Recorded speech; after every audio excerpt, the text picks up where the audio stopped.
Bienvenue à ma civilisation. Aujourd'hui, nous allons parler de populisme. Nous allons nous servir de ce petit livre, The Populist Explosion de John B. Judis, qui a été publié tout juste avant l'élection présidentielle américaine de 2016. Nous n'allons qu'utiliser la première moitié du livre qui résume assez bien l'histoire du populisme aux États-Unis. Après avoir vu ça, vous allez savoir ce qu'est le populisme, mais aussi ce que n'est pas le populisme.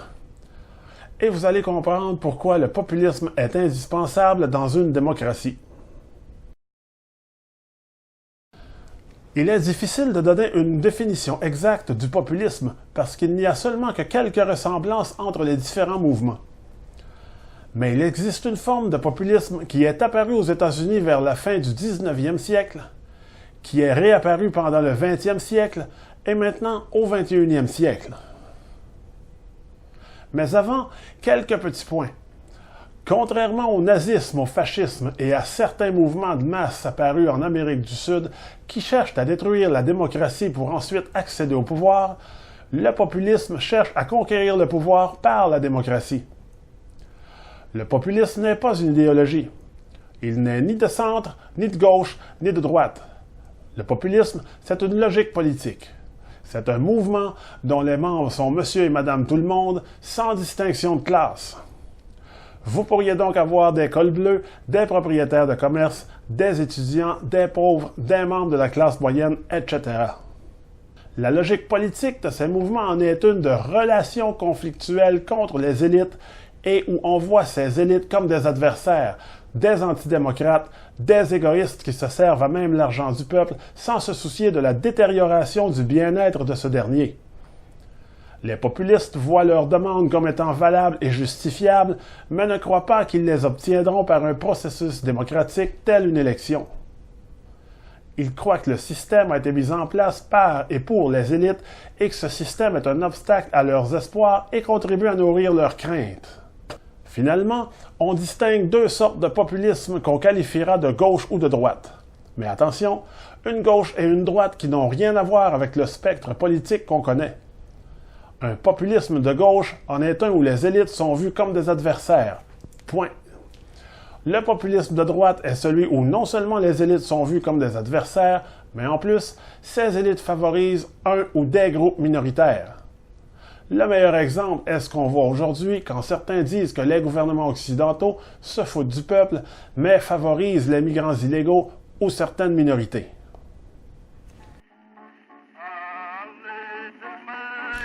Le mot populisme est apparu pour la première fois en 1891 lors d'une convention nationale d'alliance de fermiers américains à Cincinnati.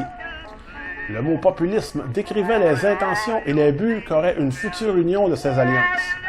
Et pourquoi ces alliances? Pour trouver une solution aux problèmes que vivent les fermiers depuis 2 décennies. En effet, entre 1870 et 1890, les fermiers ont vu leurs revenus baisser de 65%. Les petits propriétaires n'en peuvent plus. Ils doivent vendre ou faire faillite. Leurs fermes seront rachetées par les grosses compagnies de la côte Est qui en feront d'énormes fermes. Et les salaires des travailleurs sur ces fermes seront maintenus artificiellement à la baisse par une immigration de cheap labor, provenant principalement de la Chine, du Japon, du Portugal et de l'Italie. Et les fermiers qui n'ont pas vendu sont endettés jusqu'au cou. Après un certain temps, c'est 45% des terres agricoles qui appartiennent aux banques. Et, comme si tout ça n'était pas assez, lorsque vient le temps d'expédier les récoltes, les compagnies de chemin de fer augmentent leurs prix.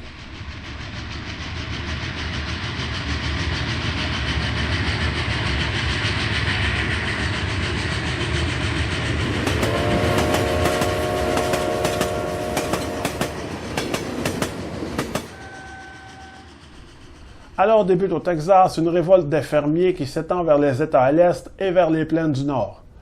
Des alliances se forment pour demander un contrôle sur les prix qui sont toujours fixés à la baisse par les marchés à l'Est.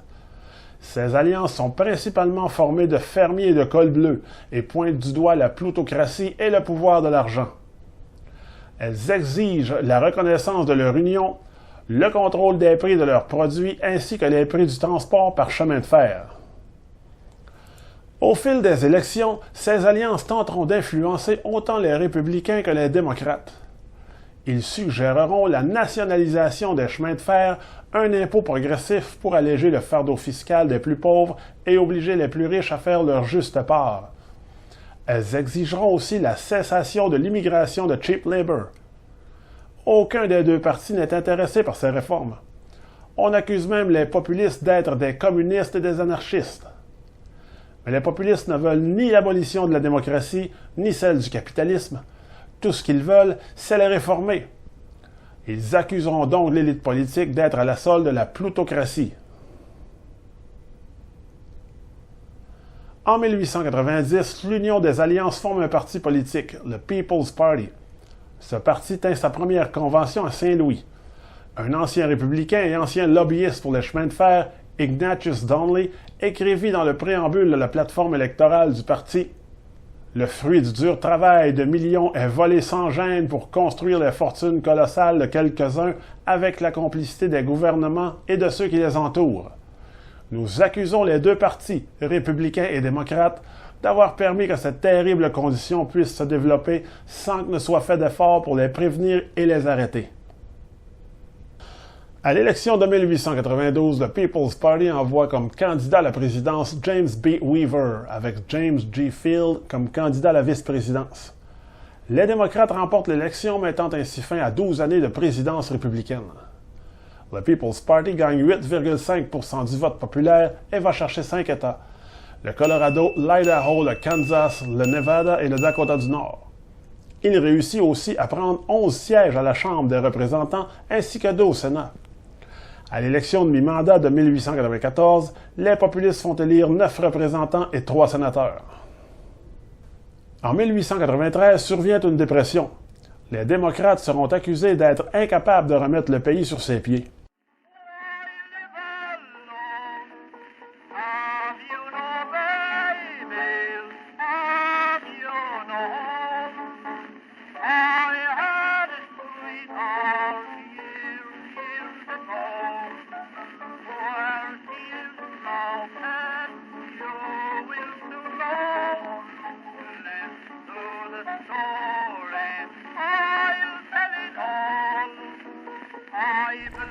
Pour éviter de perdre la présidence aux élections de 1896, les démocrates adopteront une grande partie de l'agenda du People's Party, entre autres le contrôle des prix du chemin de fer et une diminution drastique de l'immigration de cheap labor. Une majorité de populistes se joindra aux démocrates.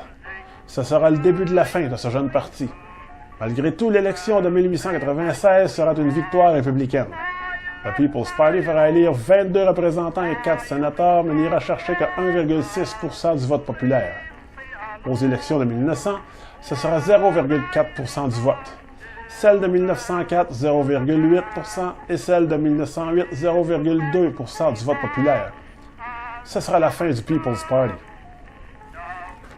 À première vue, on serait tenté de dire que le People's Party a été un échec, qu'il a été avalé par le système. Sauf que les États-Unis ont été transformés par l'union des alliances des fermiers avec un premier agenda populiste, puis la transformation de cette union en parti politique. Ce fut le début du développement d'une logique populiste qui consiste à unir des gens ordinaires pour 1. Lutter contre les élites qui refusent les réformes. 2. Nationaliser certaines compagnies trop importantes dans une économie, comme ici les chemins de fer. 3. Forcer le gouvernement à réduire les inégalités produites par un capitalisme laissé à lui-même. 4. Réduire le pouvoir des corporations et du monde de la finance sur le politique. Cette logique populiste eut un effet non seulement sur le peuple, mais aussi sur les républicains et les démocrates.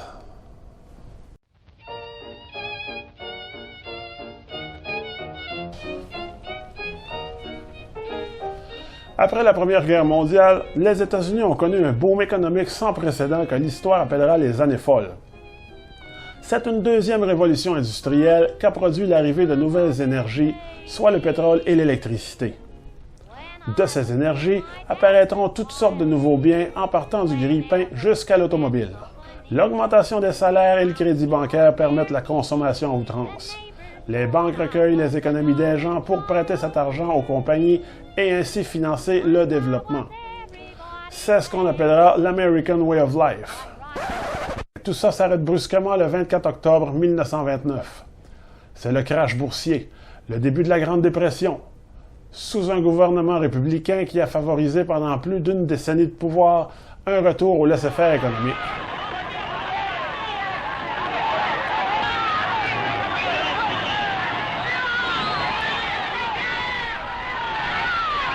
Aux élections présidentielles de 1932, le candidat démocrate Franklin D. Roosevelt l'emporte facilement.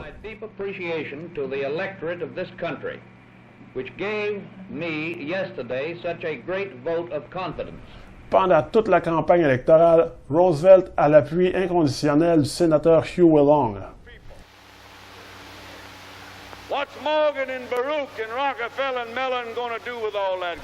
Long fut élu auparavant gouverneur de la Louisiane en 1928. Il a aussitôt entrepris de créer un réseau routier en Louisiane, un système de santé et bâtir des écoles avec des investissements publics. Il a aussi appuyé une exemption de taxes pour les plus pauvres et une taxe d'extraction pour les pétrolières sur le territoire de son État. Il sera élu au Sénat en 1930. Pendant la campagne de 1932, il appuiera les démocrates qui promettent mer et monde pour sortir le pays de la crise qui s'aggrave de jour en jour. Une fois élus, les démocrates passeront assez vite le Government Economy Act, qui ne sont que quelques petites mesures populaires. Ils n'ont pas l'intention de changer les règles du laisser-faire économique, ni de s'attaquer aux inégalités qui ont cru sous la gouvernance républicaine. Et pour tenir leur promesse de balancer le budget, ils décideront de couper dans les bénéfices versés aux vétérans et dans les salaires des employés de l'État. Long se distanciera des démocrates et votera contre le Government Economy Act qu'il qualifiera de programme des Morgan et Rockefeller.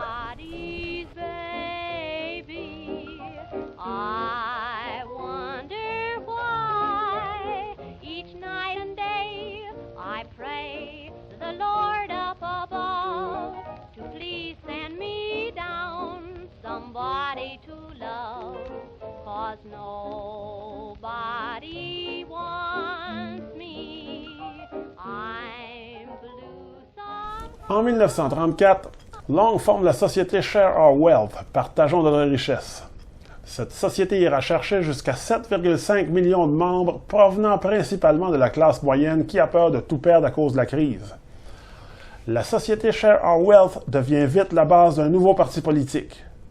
Les démocrates font faire un sondage secret et concluent qu'un nouveau parti sous Long irait facilement chercher 4 millions de votes démocrates et donnerait ainsi la victoire aux républicains à l'élection de 1936. Roosevelt a peur et c'est cette peur qui le force à réajuster son tir. Quelques mois avant les élections, il passe le Social Security Act qui améliorera les pensions de vieillesse et les bénéfices des chômeurs.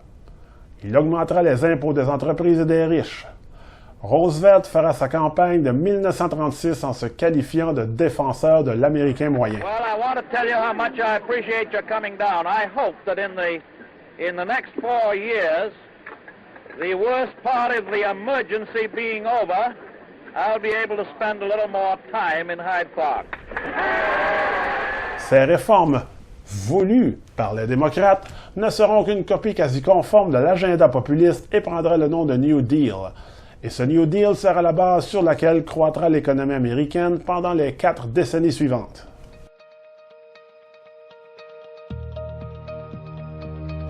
Avant d'aller plus loin, nous allons noter les points importants qui caractérisent le populisme. D'abord, le populisme n'est pas une idéologie.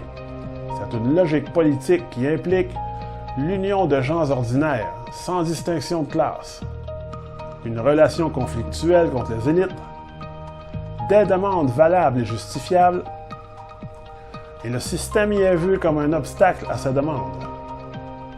Le but du populisme est de lutter contre les élites qui refusent les réformes, si besoin, nationaliser des compagnies trop importantes pour l'économie, réduire les inégalités produites par un laisser-faire économique, réduire le pouvoir des corporations et de la finance sur le politique. Et on a 2 sortes de populisme, de gauche contre les élites, de droite contre les élites qui favorisent un ou des groupes minoritaires. Le populisme veut prendre le pouvoir par la démocratie. Le populisme est indispensable dans une démocratie. Il sert de soupape pour évacuer la pression et il est un moteur de changement.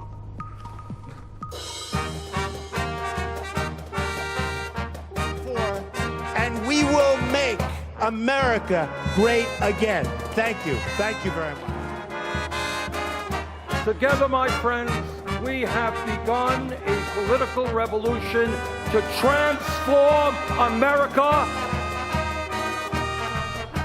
Maintenant, nous allons aborder l'élection présidentielle de 2016. Commençons par Trump.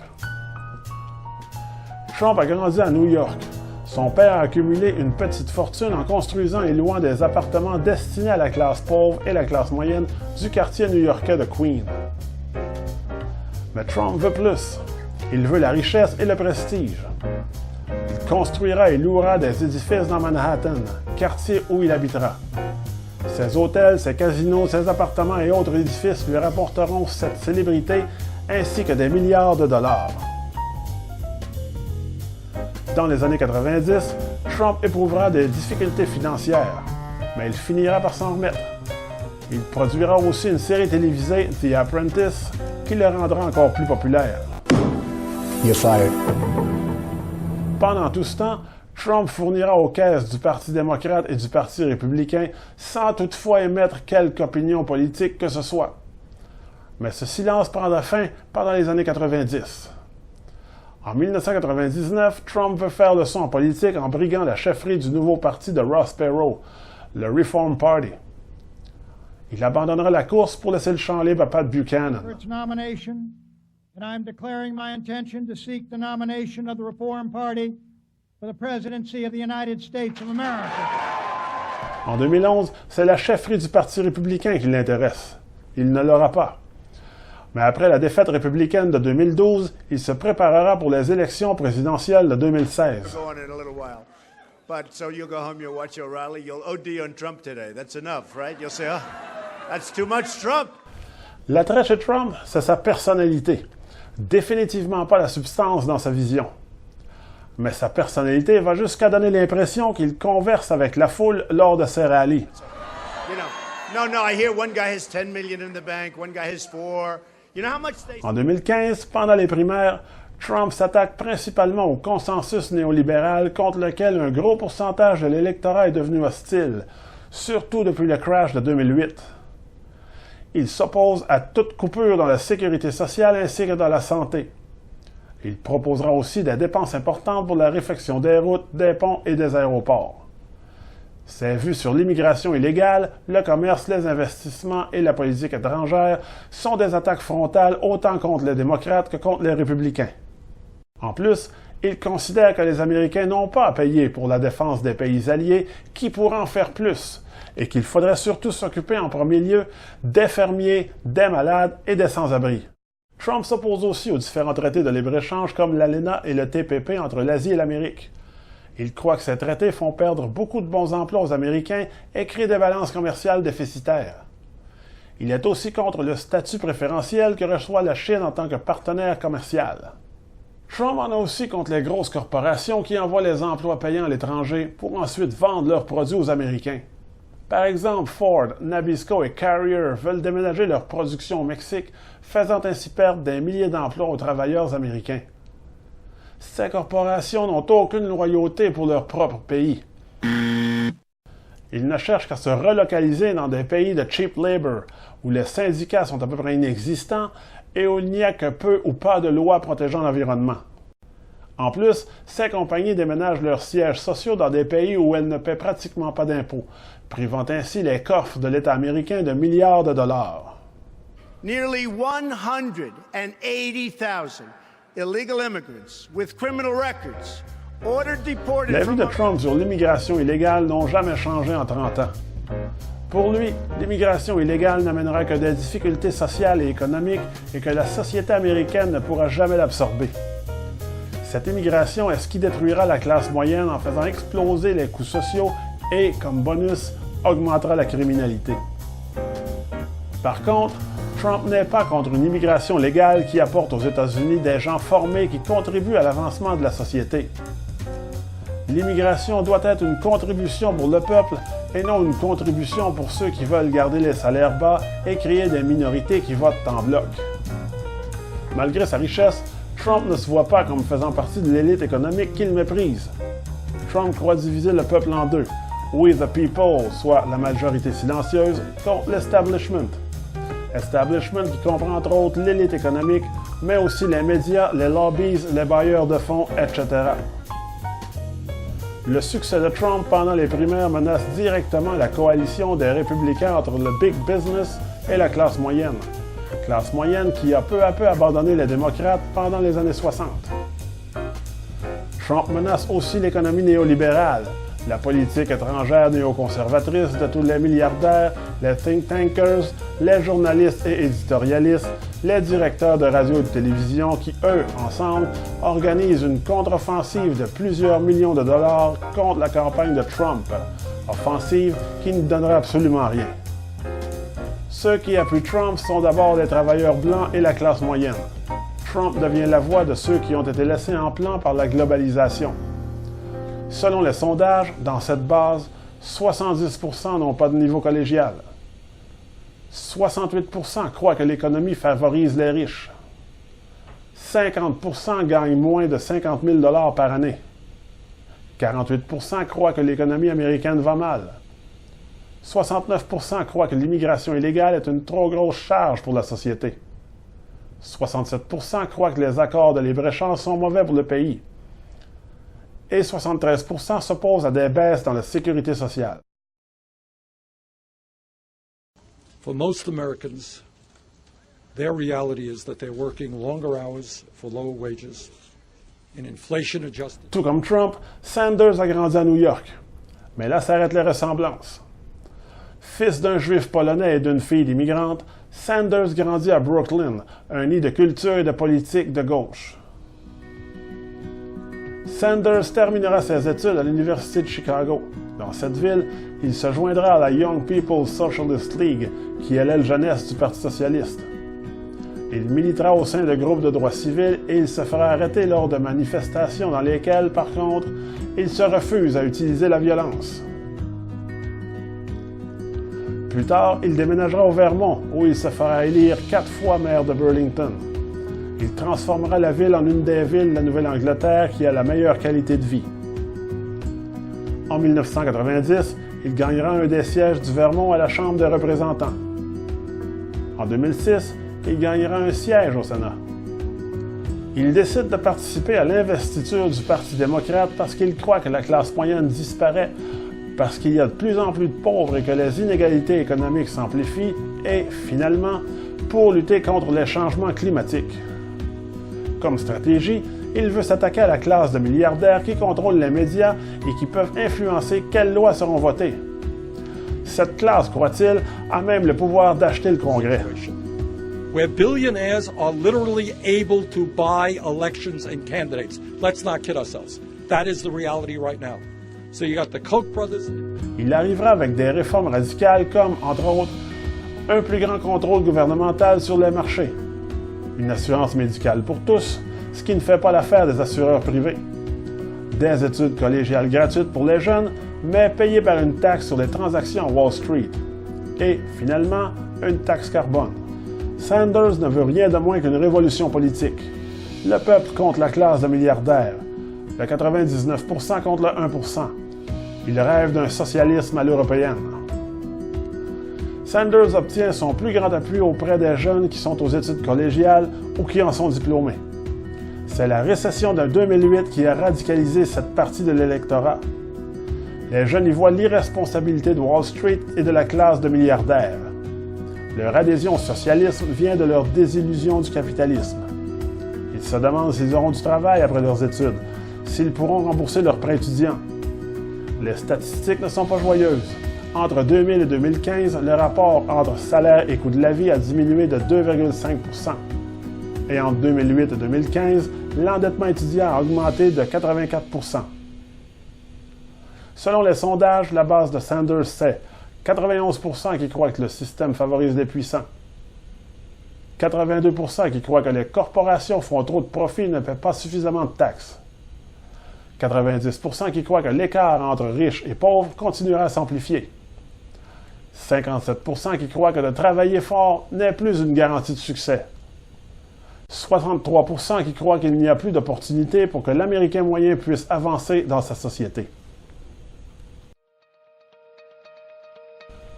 Avant d'aborder la prochaine et dernière partie, nous allons faire une petite analyse de la campagne électorale de 2016 en utilisant notre tableau du populisme. Allons-y d'abord avec la base. La majorité de la base de Trump sont des travailleurs blancs et la classe moyenne. Chez Sanders, on a affaire à des jeunes soit aux études collégiales ou qui en ont récemment gradué. Maintenant, quelles sont les demandes et stratégies? Chez Trump, on s'oppose aux coupures dans la sécurité sociale et la santé. On veut dépenser dans l'amélioration des infrastructures, laisser les pays alliés dépenser pour leur propre défense et prioriser l'aide aux fermiers, aux malades et aux sans-abri. On s'oppose aux différents traités de libre-échange et au statut privilégié de la Chine en tant que partenaire commercial.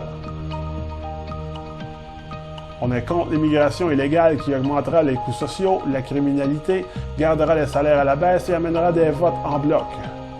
On a donc ici un populisme de droite. Chez Sanders, on veut un contrôle gouvernemental sur les marchés financiers qu'on accuse d'être responsable du crash de 2008. Ceci continue de détruire la classe moyenne et de créer de la pauvreté et d'agrandir les inégalités. On veut une assurance médicale pour tous, des études collégiales gratuites et une taxe carbone. On a ici un populisme de gauche. Les deux populismes prennent leur source dans le mécontentement d'une partie de la population depuis le crash de 2008. Et dans les deux cas, on s'attaque aux 20%. Dans les deux cas aussi, on tente de prendre le pouvoir d'une façon démocratique. Mais, contrairement au mouvement précédent, on ne crée pas de nouveaux partis politiques. On le fait à travers ceux qui existent déjà. Dans la dernière partie, nous allons aller voir ce qui se dit du populisme aujourd'hui. J'ai choisi quelques articles assez récents et assez représentatifs. Je vous mets les liens sur la vidéo. Le premier article vient de la page Opinion du Devoir du lundi 7 janvier 2019. Le titre est assez révélateur. Le populisme, maladie infantile de la démocratie. Une maladie, alors que ce qu'on vient de voir fait plutôt du populisme le symptôme d'une maladie et non la maladie. Je saute au deuxième paragraphe. Le populisme naît d'un sentiment confus. Ah, le populisme naît d'un sentiment. Oubliez la misère, les faillites, le chômage, l'appauvrissement de la classe moyenne, les craintes légitimes des gens, l'égoïsme des élites. Ça vient du sentiment confus éprouvé par ces adeptes d'être en porte-à-faux avec l'esprit du temps, en décalage avec les politiques qui ne tiennent pas compte des traditions, des représentations populaires, des doléances des gens ordinaires. Il devient protagoniste de la vie publique quand ce sentiment se transforme en réaction de peur face aux changements démographiques ou aux innovations technologiques ou aux avancements relatifs au mode de vie, au statut de la femme et au mariage. Le populiste voit ou croit voir son monde se fissurer, se déliter et, à terme, se désagréger sous la poussée de forces qu'il ne maîtrise pas. J'aime ce paragraphe. Regardez le choix de vocabulaire pour décrire le populisme et le vocabulaire pour décrire ce à quoi il fait face. Le populisme, maladie infantile, confus, porte-à-faux avec l'esprit du temps. Porte-à-faux veut dire qui est dans une situation fausse, et ici, avec l'esprit du temps. Le populisme est en décalage. On parle un peu plus loin de réaction de peur. Face à quoi? Face aux changements démographiques, aux innovations technologiques, aux avancements relatifs au mode de vie, au statut de la femme et au mariage. Esprit du temps, changement, innovation, avancement, c'est du beau, du positif.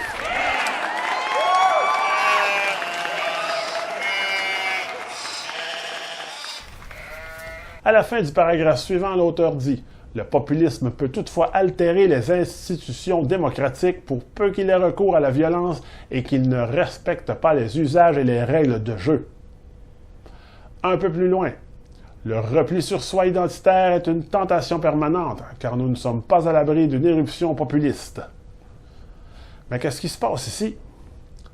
Il n'y a aucune ressemblance entre le populisme de l'article et celui du livre.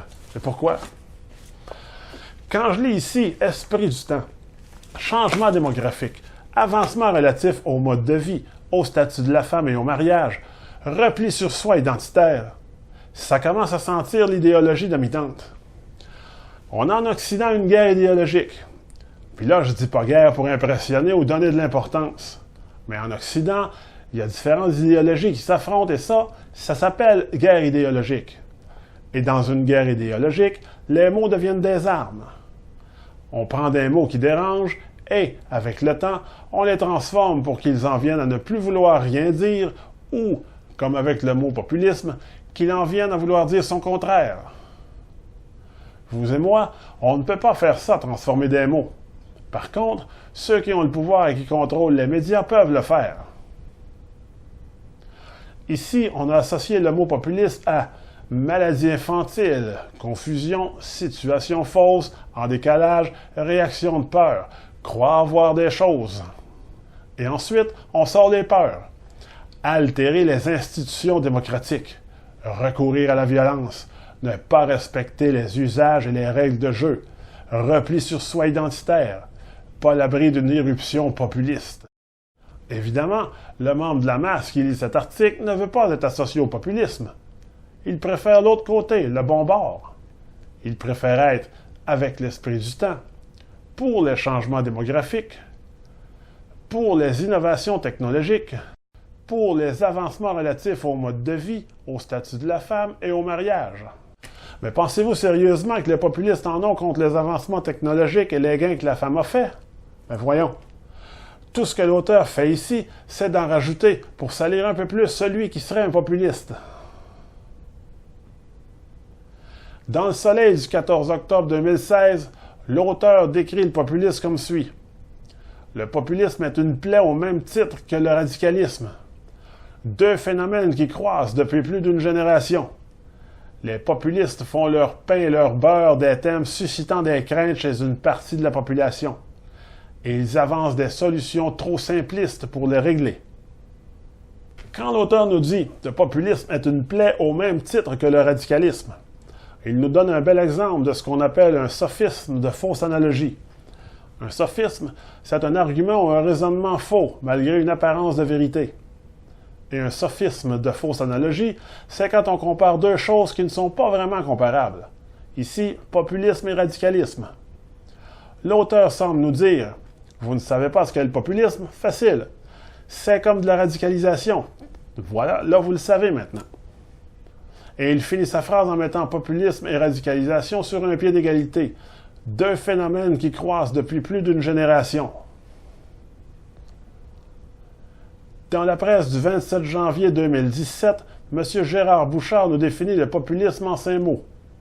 Le populisme consiste à exacerber les mécontentements et les peurs existants dans une population afin de l'amener à partager de fausses représentations de la réalité, simplifier à outrance et à appuyer des politiques ou des initiatives extrémistes, faussement présentées comme des solutions. Comme vous le voyez, le populisme est diabolisé dans nos médias. Et méfiez-vous toujours quand on diabolise quelque chose ou quelqu'un. Demandez-vous si on ne vous cacherait pas quelque chose. Ce genre de texte ne s'adresse qu'à l'émotif du lecteur et non à son sens critique. Donc, le populisme, qui est une relation conflictuelle mais pacifique entre le peuple et ses élites abusives et qui cherche à prendre le pouvoir par des voies démocratiques, serait devenu une plaie, une bête noire radicale, antidémocratique, anti-institution. Ben, c'est ça que ça veut dire quand on dit que les mots sont des armes. Le mot populisme a été, excusez l'expression, mais il a été hijacké et on a fini par en inverser le sens. Alors, le membre de la masse qui ne se pose pas de questions, qui accepte tout ce qui sort de la bouche des médias comme étant la vérité, rejettera instinctivement tout ce qui se rapporte de près ou de loin au populisme.